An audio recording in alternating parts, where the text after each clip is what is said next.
Brought to you by Bank of Maharashtra. Bank of Maharashtra ने अपने home loan पर ब्याज दर घटाकर अब कर दिया है केवल 8.35%, वो भी जीरो प्रोसेसिंग फी पर। नमस्कार, आप देख रहे हैं बिस्तक की खास सीरीज। इस सीरीज में हमारा टॉपिक है बजट। बजट यानी कि सरकार की आमदनी और खर्चों का हिसाब किताब। लेकिन ये बहुत ही मुश्किल टॉपिक है और इसको समझाने के लिए हमको एक टीचर की तलाश थी। टीचर क्या, हमारे सामने तो प्रिंसिपल ही आ गए। आज के हमारे मेहमान बेहद ही खास हैं। हमारे साथ ज्वाइन कर रहे हैं श्री जयंत सिन्हा जी, जो कि वित्त समिति के अध्यक्ष हैं और पूर्व वित्त राज्य मंत्री हैं। जयंत जी नमस्कार, बहुत बहुत शुक्रिया सर बिस्तक को अपना समय देने के लिए। झारखंडी जोहार। सर टॉपिक है बजट और आपसे बेहतर कौन समझाएगा बजट होता क्या है। तो इसको ना हम बहुत पहले तो हल्का रखेंगे, क्योंकि हमारे जो व्यूअर्स हैं वो पहले तो ये जानना चाहेंगे कि बजट बनता कैसे है, क्या होता है बजट, कितनी जरूरत है। और भारत का बजट है यानी कि इतने बड़े देश का बजट, उसको बनाना का प्रोसेस इतना आसान तो होगा नहीं। तो सबसे पहले शुरुआत मैं इसी चीज से करता हूं। अच्छा, बजट को पहले थोड़ा साइड पर रखते हैं। पहले तो आपके बारे में मैं व्यूअर्स को बताना चाहूंगा। ये अगर मैं गलत बोल रहा हूं तो मेरे को करेक्ट कर दीजिएगा। 1985 में आपने आईआईटी दिल्ली से पढ़ाई की। जी बिल्कुल सही। उसके बाद 1986 में आपने यूनिवर्सिटी ऑफ पेंसिल्वेनिया से master of science in energy management and policy बिल्कुल सही में पढ़ाई की। 1992 में हार्वर्ड बिजनेस स्कूल से एमबीए सही किया। उसके बाद प्रोफेशनली मैकेंजी एंड कंपनी के साथ 12 साल काम भी किया। तो सर ये तो कॉर्पोरेट जगत का ऐसा पोर्टफोलियो और ऐसा प्रोफाइल बनता चला जा रहा है कि इससे दूर दूर तक कहीं पॉलिटिक्स का रिलेशन को समझ में नहीं आया। ये पॉलिटिक्स पे इंटरेस्ट कैसे जाग गया आपका? चलिए, इंटरेस्ट तो पारिवारिक था, क्योंकि पिताजी आपको मालूम है श्री यशवंत सिन्हा जी वो सांसद भी थे और फिर वित्त और विदेश मंत्री जी भी थे। और इसलिए क्योंकि उनके चुनाव में परिवार वाले हम लोग सब लोग लग ही जाते थे, तो अपने आप में राजनीतिक रुचि तो बनती ही चली गई, क्योंकि ये एक पारिवारिक एक संबंध था। तो इसलिए जब 2013-14 में जब पिताजी ने निर्णय लिया कि वो लोकसभा चुनाव नहीं लड़ना चाहते हैं, तो पार्टी ने मुझसे भी पूछा कि भाई आप मदद करते आए हैं, सब लोग आपको हज़ारीबाग में जानते हैं, आप 2014 का जो चुनाव है वो लड़ना चाहेंगे। तो जब ये एक अवसर आया, मुझे लगा कि अपने प्रोफेशनल लाइफ में, जैसे आपने कहा, जो प्रोफेशनल जगत का करियर था वो चल रहा था, अच्छा चल रहा था, लेकिन मेरी उम्र हो गई थी उस समय, 51 का मैं था। और मुझे लगा कि अब प्रोफेशनल लाइफ में काफ़ी कुछ मैंने हासिल कर लिया है, अब ज़रूरत है कि मैं देश की भी थोड़ी सेवा करूं और देश को समर्पित हूं। और माननीय प्रधानमंत्री जी से प्रेरित होकर मैंने सोचा कि 2014 में लोकसभा चुनाव लड़ते हैं और देश की सेवा करते हैं। तो इस तरीके से मैं राजनीति में आया। और सर देश को तो बहुत ज़रूरत भी है आपके जैसे एक्सपीरियंस की और पॉलिटिकल लीडर की। लेकिन अब हमारा टॉपिक है बजट, और जैसे मैंने कहा बहुत ही जटिल सब्जेक्ट है सर, इसको बहुत ही आसान भाषा में समझाने की कोशिश करेंगे। पहले तो आप ये जानना चाहेंगे कि ये आखिर बजट बनता क्यों है और कैसे बनता है बजट? बजट समझना बहुत ही सरल बात है। अगर आप अपने परिवार का बजट समझते हैं तो आप केंद्र सरकार का और किसी भी राज्य सरकार का बजट समझ जाइएगा। मैं इसको बहुत ही सरल तरीके से समझाता हूँ। आप समझिए कि आपके खर्चे हैं 45,000 रुपये। जैसे आपके महीने के खर्चे होते हैं 45,000 रुपये, आप समझिए कि आपके खर्चे हैं 45,000, ठीक है। आपकी आमदनी है 27,000, लेकिन खर्चे 45,000 हैं महीने के, तो 18,000 का आपका घाटा है। तो आप बैंक से ऋण लेके किसी तरीके से अपना आप जिंदगी है उसको आप चलाते हैं, रोजमर्रे की जो आपकी जिंदगी है आप इस प्रकार से चला रहे हैं। यानी खर्चा 45,000, कमाई 27,000 और 18,000 का आप ऋण लेके आप चला रहे हैं। लेकिन वो ऋण ठीक ऋण है। क्यों? क्योंकि जो आप ऋण ले रहे हैं उसके द्वारा आप निवेश कर रहे हैं। आप अपने लिए चाहे घर बना रहे हैं या आप अपने लिए गाड़ी ले रहे हैं, और इसके द्वारा आपकी प्रोडक्टिविटी बेहतर होती चली जाती है। और आज अगर आप 27,000 कमाने लायक हो रहे हैं इस ऋण के द्वारा, इस निवेश के द्वारा, आगे के दिन आपके खर्चे भले 50,000 हो जाएं लेकिन आपकी कमाई 60,000 होने वाली है। तो आप निवेश आज के दिन निवेश कर रहे हैं ऋण लेके, क्योंकि आपकी सोच ये है कि आगे के दिन आपके खर्चे 50,000 हो जाएंगे लेकिन आपकी कमाई 60,000 होने वाली है, क्योंकि आप तरक्की करने वाले हैं। यही हमारे देश का भी बजट है। मोटा मोटी अगर आप समझने की कोशिश करें तो हर वर्ष केंद्र सरकार जो है लगभग 45 लाख करोड़ के खर्चे करती है। 45 लाख करोड़ टैक्स वगैरह से पूरी हम लोगों की जो कमाई है, जो हमारे रेवेन्यू जिसको राजस्व कहा जाता है, सरकारी राजस्व है, वो आज के समय सिर्फ 27-28 लाख करोड़ है। तो इसलिए जो घाटा हम लोगों का है 17-18 लाख करोड़ का घाटा, ये जो है ये हम लोग बैंकों से ऋण लेकर हम लोग सरकार को चलाते हैं, लेकिन सरकार में बहुत बड़े पैमाने पे हम लोग निवेश कर रहे हैं। तो जो सड़कें बन रही हैं, जो रेलवे के लाइन बन रहे हैं, जो एयरपोर्ट बन रहे हैं, जो बड़े बड़े हम लोगों के और योजनाएं हैं जैसे टनल वनल का निर्माण किया, ये सब हमारे देश के लिए निवेश हैं, एसेट्स हैं। और आगे के दिन क्योंकि हम लोग इन एसेट्स में निवेश कर रहे हैं, इस प्रकार की चीज़ों में हम लोग अपने को और बेहतर बनाते चले जा रहे हैं, इसलिए सबकी अपेक्षा यही है कि जैसे हमने कहा कि आपकी आमदनी 27 से 60 होने वाली है, वैसे ही भारत का भी जो है अर्थव्यवस्था जो है इतनी बढ़ जाएगी कि आपकी टैक्स का जो राजस्व है वो भी बहुत तेजी से बढ़ जाएगा और जो घाटा है वो कम होते चले जाएगा। तो ये सब अर्थशास्त्री मानते हैं कि सरकार को थोड़े बहुत घाटे में चलने चाहिए, क्योंकि ये जो घाटा है वो घाटा नहीं है, वो वास्तव में निवेश है। सर वो जो घाटा है उसके ऊपर मैं ये प्रश्न पूछूंगा बाद में, लेकिन पहले तो क्योंकि ये देश का बजट है, इसको बनाने में कितने चैलेंजेस आते हैं, क्या क्या चुनौतियों का सामना करना पड़ता है सरकार को, अगर आप वो समझा पाए। तो बनाने की प्रक्रिया ये है कि वित्त मंत्रालय करीब अगस्त सितंबर में चालू कर देता है हर और मंत्रालय के साथ कि आपके इस वर्ष में कितने खर्चे हो रहे हैं, कैसे खर्चे हो रहे हैं, और अगले वर्ष के लिए आपके क्या अपेक्षाएं हैं, आप कितना खर्च करना चाहते हैं, कोई बड़ी योजनाएं आ रही हैं, क्या हो रहा है। तो वो प्रोसेस जो है बजट मेकिंग प्रोसेस जिसको कहते हैं, वो अगस्त सितंबर से ही चालू हो जाता है। फिर सब अर्थशास्त्री हैं, उद्योग जगत के लोग हैं, सोशल सेक्टर से लोग हैं, सामाजिक कुछ ना कुछ सुझाव आपके पास आते हैं। तो बहुत सारे सुझाव फिर आने लग जाते हैं, अक्टूबर नवंबर से सुझाव आने लग जाते हैं। माननीय वित्त मंत्री जी, माननीय प्रधानमंत्री जी कई लोगों के साथ वार्ताएं करते हैं, संवाद करते हैं, उनके सुझाव लेते हैं, और ये सब मिला जुला कर नवंबर दिसंबर में जो डॉक्यूमेंटेशन है कि भाई हिसाब किताब क्या होगा बजट का, क्या योजनाएं आएंगी, क्या वर्तमान योजनाएं चल रही हैं और क्या खर्चे हो सकते हैं, इन सब चीज़ों की एक बहुत बड़ी एक डॉक्यूमेंट और डॉक्यूमेंटेशन होने लग जाता है। तो ये सब फिर तैयार किया जाता है नवंबर दिसंबर में, इस सब चीज़ों पे बहुत सोच विचार होता है, अध्ययन होता है, और फिर जनवरी में जो बजट, वर्तमान जो बजट है उसको लेकर क्या और एडजस्टमेंट करना पड़ेगा, ये लेकर फिर बजट की फिर तैयारी होने लग जाती है। जो अगले वर्ष का बजट होने वाला है उसको फिर जनवरी भर तैयार किया जाता है, और जैसे आपको मालूम ही है कि हम लोगों की परंपरा है कि 1 फरवरी को माननीय वित्त मंत्री जी इसको फिर सदन में, लोकसभा में प्रस्तुत करती हैं। तो ये इसकी प्रक्रिया है।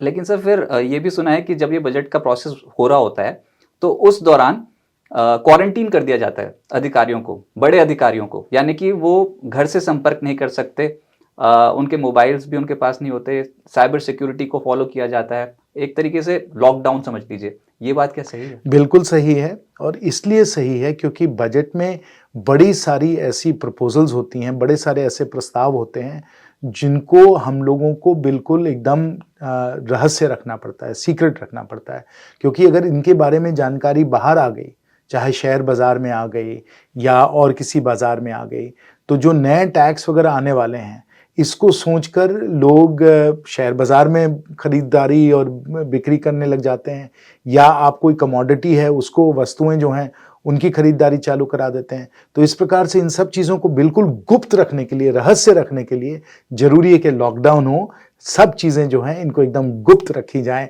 और गुप्त प्रकार से फिर बजट का निर्माण हो। आपने एक और बात बोली है कि स्टेक होल्डर से, राज्य सरकारों के रिप्रेजेंटेटिव से, उनसे पहले सुझाव आ जाते हैं, यानी कि मीटिंग्स होती हैं, प्री बजट मीटिंग्स जिसको हम बोलते हैं। तो सर सबकी एक्सपेक्टेशन तो पूरी कर नहीं सकती सरकार, तो नाराज भी हो जाते हैं क्या राज्य? भाई नाराज़गी तो सबकी होती है, क्योंकि हर कोई चाहता है कि आप टैक्स कम करिए और खर्चे बढ़ाइए, लेकिन हर चीज़ को संतुलन में रखना पड़ता है। तो ये बैलेंसिंग एक्ट जिसको कहते हैं कि एकदम नापातोली करके, बड़े महनता से सोच विचार करके कि सब चीज़ें जो हैं वो संतुलित हैं, बैलेंस में हैं, इसको लगाकर ही बजट बनाया जाता है। तो इसलिए सबकी बात सुनी जाती है, लेकिन अंत में जो भी बजट बनता है वो संतुलित बजट होना चाहिए। वो बजट होना चाहिए जिसमें कि सब आंकड़े जो हैं वो सही हों, और कोई ये ना सोचे कि बिना सोचे समझे या कुछ ऐसा कर दिया गया है जिसको एकदम शेयर बाज़ार में या किसी और बाज़ार में बहुत बड़ा धक्का लगेगा, और जो निवेशक जो हैं, जो चाहे फैक्ट्री खोल रहे हैं या कहीं और निवेश कर रहे हैं, उनको कोई इसमें जाकर चिंता हो। तो सबको एकदम खुश रखने के लिए कोई चिंता नहीं, एकदम स्टेबिलिटी और स्थिरता देने के लिए इस तरीके से एक संतुलित हम लोगों को बजट हरदम बनाना चाहते हैं। फाइनेंस मिनिस्ट्री तो इसका एक मेन लिंक है, वही बनाती है बजट, लेकिन पीएमओ ऑफिस भी क्या इसमें इन्वॉल्व होता है? नहीं, सब मंत्रालयों का इसमें काफ़ी योगदान रहता है, और विशेष पीएमओ को तो योगदान है ही, क्योंकि जो पूरा जो इसकी जो सोच है, जो इसकी रणनीति है, वो परम आदरणीय प्रधानमंत्री जी करते हैं माननीय वित्त मंत्री जी के साथ, और इसलिए पीएमओ की भी इसमें बहुत भागीदारी होती है। और पीएमओ और वित्त मंत्रालय मिलजुल कर जो बड़ी बड़ी योजनाएं हैं, नई नई चीज़ें हैं, इस पे अध्ययन करके फिर उसको बजट में लाते हैं। पर जब बजट बन जाता है तो क्या वो प्रधानमंत्री देखते हैं, पीएमओ ऑफिस के पास उसकी कॉपी होती है क्या? बिल्कुल होती है। मैंने कहा ही कि इसको एकदम गुप्त रखा जाता है, और बजट के पहले सिर्फ पीएमओ और वित्त मंत्रालय को मालूम होता है कि बजट में क्या आने वाला है। ओके, ये बात बहुत इंटरेस्टिंग थी। लेकिन ओवरऑल अगर लास्ट मिनट कोई चेंज करना पड़ जाए, प्रेशर तो होता है सर, ये तो सबको पता है कि प्रेशर तो होता ही है बजट बनने से पहले, लास्ट मिनट चेंजेस होते हैं, आपने अपने कार्यकाल में होते देखे हैं? बजट में अगर बदलाव करना होता है तो 2-3 तरीके हैं। एक तो तरीका है कि आप बजट स्पीच अपना तैयार कर रहे हैं, जिसको आप 1 फरवरी को आप उसकी घोषणा करने वाले हैं, और सब तैयारी हो चुकी है, लेकिन ऐन मौके पे कुछ सोच आती है कि इसको कुछ बदल दिया जाए, तो बजट स्पीच में भी परिवर्तन आ सकता है। बोलने से पहले, लोकसभा में उसको प्रस्तुत करने से पहले भी 1-2 दिन पहले इसमें परिवर्तन हो सकते हैं, होते भी हैं कभी कभार। तो एक तो ये तरीका है कि एकदम ऐन मौके पे भी बजट को बदल दिया जा सकता है। दूसरा कि जब बजट का प्रस्तुतिकरण होता है तो तब भी बहुत सारे आपको फीडबैक और इनपुट्स मिलते हैं, तो जब ये सुझाव आते हैं तब उसको लेकर तब बजट में भी परिवर्तन लाया जा सकता है। तो ये दूसरा तरीका है। बजट को बताया गया, किसी ने कहा कि नहीं, ये अगर आप लागू करिएगा तो ये बड़ा हानिकारक हो जाएगा या इसका नकारात्मक प्रभाव होगा, तो वो सुझाव सुनकर, टैक्स के बारे में लोग क्या कह रहे हैं उसके बारे में सुनकर, जब बजट का प्रस्तुतिकरण होता है तब भी उसके बाद भी थोड़े बहुत परिवर्तन आ सकते हैं। और जो तीसरा तरीका है वो है सप्लीमेंट्री डिमांड फॉर ग्रांट्स में। तो जब मॉनसून सेशन आता है और जब विंटर सेशन आता है तो बजट में हम लोग परिवर्तन ला सकते हैं, और परंपरा भी है सप्लीमेंट्री डिमांड फॉर ग्रांट्स में भी कुछ ना कुछ हम लोग बजट में परिवर्तन करते हैं, चाहे वो मॉनसून सत्र का हो, चाहे वो विंटर सेशन का हो। इन तीनों समय इसको थोड़ा बहुत बदला जाता है। तो इस तरीके से बजट में पूरे वर्ष में कुछ कुछ परिवर्तन लाने की क्षमता है, हम लोग कर भी सकते हैं, होता भी है। ओके, लेकिन ये 2024 में इस बार कह रहे हैं कि वोट ऑन अकाउंट आएगा, फाइनल बजट नहीं आएगा इलेक्शंस के चलते। तो ये vote on account, interim budget और फाइनल बजट में क्या अंतर होता है? बड़ा अच्छा आपने प्रश्न पूछा। देखिए, हर सरकार को ये जिम्मेवारी मिलती है और अवसर मिलता है कि आप 5 मुख्य बजट जो हैं इनको प्रस्तुत करें। तो अगर आप अभी का जो कैलेंडर है उसको देख लें तो नई सरकार जो है वो लगभग जुलाई में एक पूरा बजट वर्ष के लिए प्रस्तुत करेगी। तो वहाँ से अगर गिनने लगी तो 5 बजट आपके बन जाते हैं। लेकिन जब हम लोगों की सरकार का समय कार्यकाल जो खत्म होने को आ जाता है, जैसे अभी है, तब एक वोट ऑन अकाउंट होता है जिसमें कि आप सरकार को 1 अप्रैल से लेकर जुलाई में जब आपको पूरा मुख्य फुल बजट आपको प्रस्तुत करना है, तब तक आप सरकार को इन 3 महीने आप चलाते रहें। तो इसलिए वोट ऑन अकाउंट होता है। फिर जब नई सरकार आती है तो परंपरा यह है कि जुलाई में नई सरकार जो है वह 1 जून, लगभग 1 जून को नई सरकार को हम लोग शपथ ग्रहण वगैरह करवा के उसको हम लोग दायित्व दे देते हैं। तो नई सरकार जो है वो 1 जून से चालू होती है और फिर मोटा मोटी 15 जुलाई तक उनका पूरा बजट आ जाता है। तो जो वोट ऑन अकाउंट हुआ है, जो आपकी नीतियां हैं, उन सब को 15 जुलाई तक आपको बदलने का अवसर होता है। 2014 में भी जब हम लोगों की सरकार आई थी तो हम लोगों ने फुल बजट जो था वो 15 जुलाई के आसपास हम लोगों ने प्रस्तुत किया था। 2014 की मैं बात कर रहा हूँ। तब एक नया बजट बनाया गया था जिसके आधार पे हम लोगों ने 2014-15 के वित्तीय वर्ष को हम लोगों ने चलाया था। पर वोट ऑन अकाउंट 3-4 महीने के लिए होता है, उसको पहले प्रस्तुत किया जाता है। अच्छा, लेकिन वोट ऑन अकाउंट में फिर पॉलिसीज तो चेंज नहीं की जाती, यानी कि कुछ जैसे हम टैक्स स्लैब्स वगैरह बात करते हैं, टैक्स स्लैब्स में तो कोई चेंजेस नहीं होंगे, इसमें सिर्फ एक्सपेंसेस का ब्यौरा थोड़ा बहुत, हाँ बिल्कुल सही। मतलब खर्चे के लिए आपको 3-4 महीने के खर्चे के लिए आपको पूरा दिशा निर्देश दिया जाता है। थोड़ा बहुत परिवर्तन हो सकता है, मार्जिनल जिसको कहते हैं, थोड़ा बहुत परिवर्तन हो सकता है। जैसे टैक्स स्लैब को थोड़ा ऊपर नीचे कर दिया आपने, कोई अगर नरेगा का खर्चा है तो नरेगा के खर्चे में थोड़ा आपने और ऊपर कर दिया, तो इसको इंक्रीमेंटल ट्वीकिंग जिसको कहते हैं वो थोड़ा बहुत हो सकता है। लेकिन बड़ी सारी नई योजनाएं लाना परंपरा इसकी नहीं है। पर सर वित्त मंत्री संसद में बोलेंगे तो सही, वोट ऑन अकाउंट वाले दिन भी 1 फरवरी को बोलेंगे संसद में। नहीं, पूरा उनका भाषण तो वगैरह सब उसमें रहेगा। फिर जब वो बोलेंगी तो यही सवाल आ रहा है कि जब पॉलिसीज चेंज नहीं होगी, जब कोई नया टैक्स स्ट्रक्चर या फिर कोई नए आप कितने हर सेक्टर को क्या दे रहे हो, जब ये इसकी अनाउंसमेंट होएगी नहीं, तो उस दौरान वित्त मंत्री क्या बोलेंगे? क्या कुछ लोक लुभावन बिकॉज ऑफ इलेक्शंस, क्या मौका मिलेगा उनको कुछ बोलने का, या फिर सरकार की जो उपलब्धियां हैं उनको वो गिनवाएंगे? वो तो देखना पड़ेगा कि आदरणीय प्रधानमंत्री जी और माननीय वित्त मंत्री जी का क्या निर्णय होता है, वो तो कहना मुश्किल है। परंपरा यही रही है कि बहुत छोटा मोटा जो है बदलाव आता है, लेकिन आप ये भी जानते हैं कि बजट का प्रस्तुतिकरण एक राजनीतिक अवसर भी होता है, तो उस राजनीतिक अवसर का सदुपयोग तो जरूर होगा, क्यों ना हुआ जाए, जरूर होना चाहिए। एक तो दिन भी वैसा है और उसके बाद मंच भी वो है, संसद मंच में, है, और दिन सब है, लोग रहे हैं और सब लोग ध्यान भी दे रहे हैं। तो जब सब लोग ध्यान दे रहे हैं तो आगे की क्या आपकी नीतियां हैं, भविष्य में आप करना चाहते हैं, ये सब प्रस्तुत करने के लिए एक बहुत ही सुनहरा एक अवसर है, तो उसका सदुपयोग तो होगा ही होगा। अच्छा सर, ये बार बार ना मेरे मन में एक सवाल आता है, एक सेरेमनी है हलवा सेरेमनी ये बहुत ही अच्छी पेजेस आती है, मतलब सब लोग बहुत खुश होते हैं। ये बजट जब बन जाता है और जब प्रिंटिंग में जाने वाला होता है ना, तो उससे पहले हलवा सेरेमनी होती है। पर इस खुशी के पीछे कारण क्या, किसी ने देखा तो है ही नहीं बजट, तो इतने खुश क्यों हो जाते हैं जो हलवा खाना शुरू कर देते हैं? मेरा यहाँ अभी इस दफ्तर में भी एक फोटो लगा हुआ है हलवा सेरेमनी का, तो मुझे बड़े अच्छी तरह से याद है इसको क्या किया जाता है। हलवा सेरेमनी एक बड़ी अच्छी परंपरा बन चुकी है, और इसलिए बन चुकी है क्योंकि इसके बाद जो सब अधिकारी हैं उनका लॉकडाउन हो जाता है, तो लॉकडाउन की शुरुआत के लिए उसका श्री गणेश करने के लिए हम लोग हलवा सेरेमनी करते हैं, सब लोगों को हलवा बनाकर, क्योंकि उसको नॉर्थ ब्लॉक के बेसमेंट में बनाया जाता है और वहीं बनाकर सब लोगों को हलवा दिया जाता है। माननीय वित्त मंत्री जी हरदम वहाँ रहते हैं, वित्त राज्य मंत्री वहाँ रहते हैं, और सब जो मुख्य सचिव हैं वो लोग वहाँ रहते हैं। तो एक अच्छी परंपरा है, हंसी मजाक का अवसर एक है, क्योंकि इसके बाद जो सीरियस बजट मेकिंग है, जो सब बजट की तैयारी करने में, सब अक्षर को सही करने के लिए, सब आंकड़ों को सही करने के लिए, तब वो बड़ा मेहनत का समय चालू हो जाता है। तो उसके शुभ आरंभ के लिए हलवा खिलाया जाता है सबको और कहा जाता है कि आप चलिए काम में लगिए। ये वोट ऑन अकाउंट में भी हलवा सेरेमनी होगी? बिल्कुल होनी भी चाहिए। अच्छा, तो अब ये बात करते हैं कमाई और खर्चे सरकार के। सर, कमाई के सोर्सेज क्या हैं सरकार के, और किन किन जगहों पे सरकार को ज्यादा खर्चा करना पड़ जाता है? सरकार के जो कमाई के जो स्रोत हैं, 3 मुख्य स्रोत हैं, 4 मुख्य स्रोत। सबसे महत्वपूर्ण जो है वो है डायरेक्ट टैक्सेस।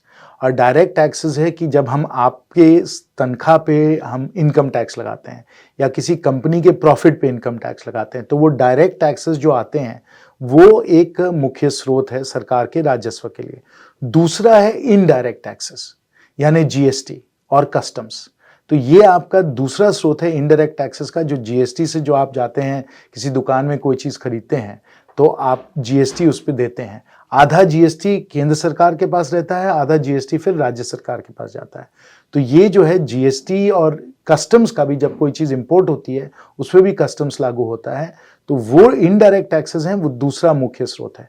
तीसरा मुख्य स्रोत है वह है कि हम लोगों को अगर हम लोगों ने कुछ प्राइवेटाइजेशन किया या हम लोगों ने शेयर बाजार में किसी पब्लिक सेक्टर कंपनी का हम लोगों ने शेयर बेचा, तो वो हम लोगों को एक प्राइवेटाइजेशन के द्वारा या शेयर सेल के द्वारा हम लोगों को पैसे मिलते हैं। डिसइन्वेस्टमेंट वो भी एक हम लोगों के लिए विनिजीकरण उसको जिसको कहते हैं, तो विनिजीकरण के द्वारा हम लोगों को कुछ पैसे मिलते हैं। और जो चौथा स्रोत है वो है पब्लिक सेक्टर जो हमारी कंपनीज हैं उनके डिविडेंड्स। तो आप देखें कि इतने सारे ओएनजीसी है, आईओसी है, स्टेट बैंक ऑफ इंडिया है, इन सब के डिविडेंड इनकम भी हम लोगों को मिलते हैं, वो भी काफ़ी बड़ी संख्या में मिलते हैं, 1-2 लाख करोड़ सालाना, वहाँ से भी डिविडेंड इनकम से भी हम लोगों को मिल जाता है। और फिर कुछ और अन्य जो हैं जो बहुत कम होते हैं, पर ये 4 मुख्य जो स्रोत हैं, ये 4 सोर्सेज हैं जहाँ से राज्य केंद्र सरकार को रेवेन्यू मिलता है। कुल मिलाकर जैसे मैंने कहा, नेट रेवेन्यूज जो केंद्र सरकार को मिलते हैं इस वित्तीय वर्ष में 27-28 लाख करोड़ के आसपास हैं। और खर्चे 45 लाख करोड़ के। और खर्चे 45 लाख करोड़ के हैं। तो बीच का गैप कैसे पूरा होगा? उधारी लेनी पड़ेगी? उधार हम लोग लेते हैं, वही मैंने ऋण की जो बात की, जो उधार हम लोग लेते हैं उसके द्वारा सरकार चलाई जाती है। लेकिन उधार इसलिए लेते हैं, जैसे उधार आप भी लेते हैं, जब आप घर का आप मॉर्टगेज लेते हैं, लोन लेते हैं, EMI देते हैं, उसी प्रकार से सरकार भी निवेश के लिए अधिकांश वो घाटे में सरकार को चलाया जाता है। तो जैसे मैंने कहा अभी 18% है, 18 लाख करोड़ है, करीब 6% GDP का 18 लाख करोड़ है। और इसलिए है इस समय क्योंकि अभी हम लोग कोविड से निकल रहे थे तो थोड़ा रेवेन्यू कम हुआ था, खर्चे ज़्यादा हुए थे, तो इसको हम लोग 18 लाख करोड़ जो अभी 6% ऑफ GDP है, इसको हम लोग 3% ऑफ GDP में करना चाहते हैं। तो अगर नॉर्मल समय होता, पोस्ट कोविड नहीं होता, तो ये 18 लाख करोड़ नहीं 9 लाख करोड़ होता। अच्छा, लेकिन ये जो डेट के ऊपर ही ना IMF की रिसेंट रिपोर्ट भी आई हुई है सर, उसमें वो कह रहे हैं कि जो डेट टू GDP वो 100% हो सकता है इंडिया का। तो ये कितनी बड़ी समस्या खड़ी हो जाएगी। और इनफैक्ट वो जो रिपोर्ट आई थी ना, वो मैं थोड़ी और पढ़ी तो उसमें लिखा था USA, UK और चाइना का 160, 140 और 200% डेट टू GDP रेशियो है। हमारा तो फिर भी अभी कम है, 100 तक तो पहुंचा ही नहीं, मेरे ख्याल से 80 के आसपास ही होगा, 80-85। तो ये कितना बड़ा चैलेंज है सरकार के लिए, जो आप कर्जे की बात कर रहे हो, फिस्कल डेफिसिट का जो आंकड़े आप बता रहे हो? चैलेंज बिल्कुल नहीं है। अगर हम लोग जो उधार ले रहे हैं इसको निवेश में हम लोग इसको परिवर्तित कर दें, हम लोग रोड्स बनाएं, हम लोग एयरपोर्ट्स बनाएं, हम लोग रेलवे में उसमें इन्वेस्टमेंट करें, सामाजिक कल्याण में यानी कि हम लोग उसको शिक्षा में, स्वास्थ्य में, इसमें डालें, तो पूरे देश का उत्थान होता है। देश की प्रोडक्टिव कैपेसिटी यानी उत्पादन शक्ति जो है वो बढ़ती चली जाती है। तो जब तक हम लोग उत्पादन शक्ति में निवेश कर रहे हैं तब तक अच्छा है, क्योंकि उत्पादन शक्ति में उत्पादन की क्षमता को हम लोग बढ़ाएंगे तो ज़्यादा उत्पादन होगा, तो अर्थव्यवस्था बढ़ेगी, GDP बढ़ेगा। तो वो ठीक है, जब तक हम लोग निवेश कर रहे हैं वो बिल्कुल सही है। और निवेश जैसे मैंने कहा सिर्फ उसको रोड्स और हाईवेज और ब्रिजेस और एयरपोर्ट्स में ना देखें आप, उसको आप स्वास्थ्य में और शिक्षा में भी देखें, क्योंकि वो सामाजिक निवेश है। ह्यूमन कैपिटल में हम लोग निवेश कर रहे हैं। सॉफ्ट इंफ्रास्ट्रक्चर भी है, हार्ड इंफ्रास्ट्रक्चर भी है, लेकिन ये उत्पादन शक्ति, उत्पादन क्षमता जो है इसको हम लोग बढ़ा रहे हैं, प्रोडक्टिव कैपेसिटी को बढ़ा रहे हैं। तो जब तक प्रोडक्टिव कैपेसिटी में हम लोग निवेश कर रहे हैं तब तक बहुत सही है और है भी ठीक अभी।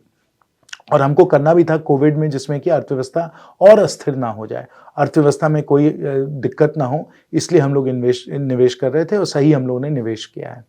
अब क्या है, धीरे धीरे करके ये जो 18 लाख करोड़ है यानी 6% ऑफ GDP के आसपास जो है, इसको हम लोग धीरे धीरे हम लोग कम करते चले जाएंगे और उसको फिर बैलेंस में हम लोग ले आएंगे। अब जहाँ तक ऋण की बात हुई, जैसे उन्होंने कहा कि जो ये देश हैं, जापान है, अमेरिका है, इंग्लैंड है, उन लोगों का जो डेट टू GDP रेशियो है बहुत हाई है, काफ़ी ज़्यादा है हम लोगों से। इसलिए ज़्यादा है क्योंकि वो विकसित देश हैं, तो उनके साथ हमारी तुलना नहीं की जा सकती है। हम लोगों का जो रेवेन्यू टू GDP रेशियो है वो 16-17% है, उनका रेवेन्यू टू GDP रेशियो 35% है। तो वो लोग ज़्यादा जो ऋण है उसको वो लोग संभाल सकते हैं, हम लोग उतना ऋण नहीं संभाल सकते हैं, क्योंकि हमारा रेवेन्यू टू GDP रेशियो कम है, 16-17%, करीब आधा है। तो अगर उनका 120% है तो हम लोगों को, मतलब डेट टू GDP अगर 120% है तो हम लोगों को 60-70% रखना चाहिए। और जब पूरा FRBM एक्ट देखा गया और पूरा इस पे अध्ययन हुआ, बहुत सारे जानकार लोगों ने इसकी स्टडी की, तो यही निकल के आया कि भारत का जो डेट टू GDP रेशियो है, यानी कितना हमें उधार लेना चाहिए GDP की तुलना में, तो निकल के आया कि 60-70% हम लोगों के लिए ठीक है। हाँ, तो इसको पर जैसे जैसे हमारी अर्थव्यवस्था बढ़ेगी वैसे वैसे ये GDP रेशियो जो है वो ठीक होता चला जाएगा। तो 60-70% में हम लोग आ जाएंगे, उस बैलेंस में आ जाएंगे। अच्छा, फिर ये सरकार अपनी कमाई को कैसे आमदनी को कैसे बढ़ा सकती है सरकार? क्या कुछ विकल्प है सरकार के पास? जैसे मैंने कहा, मुख्य स्रोत जो है मैंने आपको बता दिए कि direct taxes, indirect taxes, dividends और प्राइवेटाइजेशन। तो डायरेक्ट टैक्सेस बढ़ा दे, मतलब सरकार, आप बोल रहे हो कि नहीं, तो वो हम नहीं, तो वही हम कह रहे हैं ना कि उचित नहीं है, अनुकूल नहीं है कि चाहे आप डायरेक्ट टैक्स हो या इनडायरेक्ट टैक्स हो उनको बढ़ाएं, वो अनुकूल नहीं है। अनुकूल ये है कि हम लोग सही निवेश करें, उत्पादन क्षमता बढ़े, और अगर उत्पादन 100 है और उस पर हम 10% टैक्स कर रहे हैं और उत्पादन तो 10 रुपये हुए, अगर उत्पादन 200 हो गया और वही 10% है तो 20 रुपये हो गए, तो 10 से 20 रुपये हो गए। तो इसलिए निवेश करना बहुत जरूरी है। आप समझ रहे हैं, प्रोडक्टिव एसेट्स के अंदर निवेश करो। जितना हम निवेश करेंगे उतना ही हमारा उत्पादन बढ़ेगा। जैसे उत्पादन बढ़ेगा तो टैक्स में जो कमाई है, अपने आप टैक्स की कमाई भी बढ़ेगी। तो ये पिछली बार ये बात हुई थी कि कैपिटल एक्सपेंडिचर सरकार ज्यादा कर रही है, 10 लाख करोड़ का आपने प्रावधान भी किया बिल्कुल गया था। बिल्कुल सही उसका कहा। कैस्केडिंग इफेक्ट होता है क्या इकोनॉमी में? बिल्कुल, क्योंकि जो निवेश हम कर रहे हैं ना, उस निवेश के द्वारा उत्पादन क्षमता बढ़ती है, प्रोडक्टिव कैपेसिटी हमारी बढ़ती है। और ये भी जो हुआ है बड़ा क्रांतिकारी काम माननीय वित्त मंत्री जी, माननीय प्रधानमंत्री जी ने किया है। 2-3 साल पहले हम लोगों का टोटल जो कैपिटल एक्सपेंडिचर था वो करीब 5-6 लाख करोड़ के आसपास था, 5-6 लाख करोड़। इस वर्तमान जो वित्तीय वर्ष है, इस करंट फाइनेंशियल ईयर है, इसमें वो 5-6 लाख करोड़ से दोगुना होकर करीब 10 लाख करोड़ हो गए, 10 लाख करोड़। और ये 10 lakh crore pure capital expenditure है, प्योर निवेश है। ये सड़कें बनाने में, ब्रिजेस, बस हाईवे। आज आदरणीय प्रधानमंत्री जी ने अटल सेतु का उद्घाटन किया, अटल सेतु का उद्घाटन किया। 22 किलोमीटर का ये पुल है, 22 किलोमीटर का, और मुंबई और नवी मुंबई को इस प्रकार से जोड़ रहा है जो अकल्पनीय है। और पहले जो आपको 2 घंटे लगा करते थे, आप घूम कर फिर जाकर थाने पार करके आप नवी मुंबई पहुंचते थे मुंबई से, आज वही जो 2 घंटे लगते थे आप 20-25 मिनट में। अब इसमें देखिए हमारी उत्पादन क्षमता कितनी बढ़ गई। नवी मुंबई का एयरपोर्ट भी बन रहा है। ये मैं आपको उदाहरण के तौर दे रहा हूं कि जब हम निवेश करते हैं, जब हम इंफ्रास्ट्रक्चर बनाते हैं, तो हमारी उत्पादन क्षमता कितनी बढ़ती है। जो 2 घंटे पहले लगते थे, आप गाड़ी में बैठे हुए हैं, अब आप 20-25 मिनट में कर रहे हैं, तो आप 1-1.5 घंटा ज्यादा दफ्तर में बैठ के और उत्पादन आप निकाल सकते हैं। तो इसलिए प्रोडक्टिव एसेट्स, कैपिटल एक्सपेंडिचर के द्वारा उत्पादन क्षमता बढ़ती है। ये निवेश हम लोग करते जाएं, हम लोगों की अपने आप तरक्की होती रहेगी। आदरणीय प्रधानमंत्री जी ने गारंटी दी है कि अगले कार्यकाल में हम लोग विश्व में 3रे नंबर पे आ जाएंगे अर्थव्यवस्था को, अगर हम लोग देखें। सर, ये जो गारंटी वाली बात की थी ना, जब उन्होंने कहा तो उसके बाद तो स्टॉक मार्केट बहुत ही तेज चला है। लेकिन वो मैंने ना एक्सपेंडिचर वाली बात भी की थी, ये खर्चे कहाँ सरकार के ज्यादा हो जाते हैं खर्चे? जैसे मैंने कहा 10 लाख करोड़ तो सिर्फ निवेश ही है। 45 लाख करोड़ में अगर आप देखें, 10 लाख करोड़ जो है वो निवेश ही हो रहा है। बहुत बड़ी संख्या में निवेश हो रहा है। जैसे अटल सेतु को देखें या और सब जो इंफ्रास्ट्रक्चर आ रहा है उसको आप देखें, तो ये बहुत बड़े पैमाने पे कैपिटल एक्सपेंडिचर हो रहा है। फिर साथ साथ जो हमारा अब ऋण हो गया है, उधार में जो हम लोगों ने लिया है, उसके लिए ब्याज देने के लिए ही 9 लाख करोड़ है। हाँ। क्योंकि जैसे जैसे आपका ऋण बढ़ता है वैसे वैसे आपको ब्याज भी देना पड़ता है। तो हम लोग ब्याज दे रहे हैं, तो ब्याज दे रहे हैं तो उसमें 9 लाख करोड़ खर्च हो रहे हैं, तो उसमें खर्चा काफ़ी होता है। फिर हम लोगों का काफ़ी खर्चा अपनी मिलिट्री पे है, आर्म्ड फोर्सेस पे है, तो आर्म्ड फोर्सेस पे हम लोग खर्चा करते हैं। फिर हम लोगों का निवेश है सब जो सामाजिक कल्याण के काम हो रहे हैं, जैसे सारे रेवेन्यू एक्सपेंडिचर्स होते हैं। रेवेन्यू एक्सपेंडिचर है, जैसे प्रधानमंत्री गरीब कल्याण योजना। तो प्रधानमंत्री गरीब कल्याण योजना जो है 80 करोड़ लोगों को मुफ्त में हम लोग अनाज दे रहे हैं, उसमें बड़ा खर्चा है, करीब 2 लाख करोड़ तो उसमें खर्चा है। फिर यूरिया की सब्सिडी हम लोग देते हैं, फर्टिलाइजर की सब्सिडी देते हैं, उसमें खर्चा है। नरेगा में करीब 1 लाख करोड़ का खर्चा है। तो ऐसे ऐसे बहुत सारे जो हम लोगों के खर्चे हैं वो कुल मिलाकर फिर हम लोग का 45 लाख करोड़ बनता है। तो सर, एक सवाल यहाँ पर यह भी उठता है कि यूपीए के कार्यकाल में, क्योंकि उसमें तो मनमोहन सिंह जी थे जो खुद ही इकोनॉमिस्ट हैं बहुत बड़े, तो यूपीए के कार्यकाल में जो खर्चे और आमदनी हुई सरकार की, और जो अभी बीजेपी का कार्यकाल है पिछले 10 वर्ष में जो खर्चे और आमदनी हुई, उन दोनों में आप डिफरेंस कैसे देखते हैं? हम लोगों के बजट मेकिंग को अगर आप देखें तो वो यूपीए के बजट से बहुत ज़्यादा बेहतर है, बहुत ज़्यादा बेहतर है। अगर हमारे खर्चे अभी थोड़े ज़्यादा हुए हैं तो वो सिर्फ कोविड के कारण हुए हैं। हम लोगों का इसके पहले जो फिस्कल डेफिसिट था, जिसको देखते हैं सब अर्थशास्त्री इसको देखते हैं, वो लगभग 3-4% के ही आसपास था। यूपीए के समय ये 5-6% तक चला गया था। और हम लोगों का अगर बढ़ा है अभी तो सिर्फ कोविड के कारण बढ़ा है। और कोविड जो था वो एक ऐसा संकट था जो 100 वर्षों से एक बार आता है, 100 वर्षों में एक बार आता है। उस प्रकार के संकट में हम लोगों के खर्चे बढ़े, लेकिन हम लोग फिर उसको 3-4% तक उसको लेते चले जा रहे हैं। तो हम लोगों ने पूरे बजट को और पूरी अर्थव्यवस्था को बहुत स्थिरता दी है, बहुत स्थिरता दी है। और जो हम लोग निवेश में खासकर जो हम लोग प्राथमिकता दे रहे हैं, जो हमारा इंफ्रास्ट्रक्चर बिल्ड आउट हो रहा है, जो हम लोग सामाजिक कल्याण का काम कर रहे हैं, जो आपको मालूम ही है कि डीबीटी के द्वारा, डायरेक्ट बेनिफिट ट्रांसफ़र के द्वारा किसान सम्मान निधि हो गई, या अभी गरीब कल्याण की बात की हमने, ये सब जो हमारी योजनाएं हैं वो हमारी उत्पादन क्षमता को बहुत ही बढ़िया तरीके से उन्होंने बढ़ाया है। जब हम लोग यूपीए के समय देखें तो यूपीए के समय जैसे उन लोगों का दूसरा कार्यकाल चल रहा था, वहाँ उत्पादन क्षमता को बढ़ा नहीं रहे थे वो लोग। जीडीपी का जो ग्रोथ रेट था, जो वृद्धि थी वो घटती चली गई, उनके डेफिसिट बढ़ते चले गए, और सबसे जो उनका खराब जो था वो महंगाई जो थी वो 8-10% की दर पे थी। महंगाई 8-10%, यानी अगर आप आज चावल 20 रुपए का खरीद रहे हैं तो कल चावल आपका 22-25 रुपए का आ रहा था। तो इस प्रकार से महंगाई दिन पे दिन बढ़ती चली जा रही थी।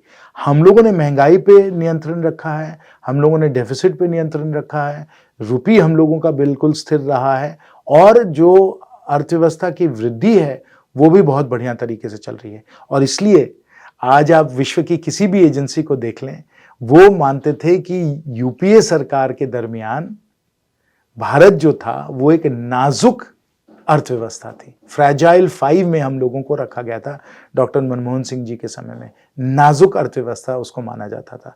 आज पूरे विश्व में भारत को नाजुक अर्थव्यवस्था नहीं, एक चमकते हुए सितारे को माना जाता है। Shining star of the global economy आज भारत को कहा जा रहा है।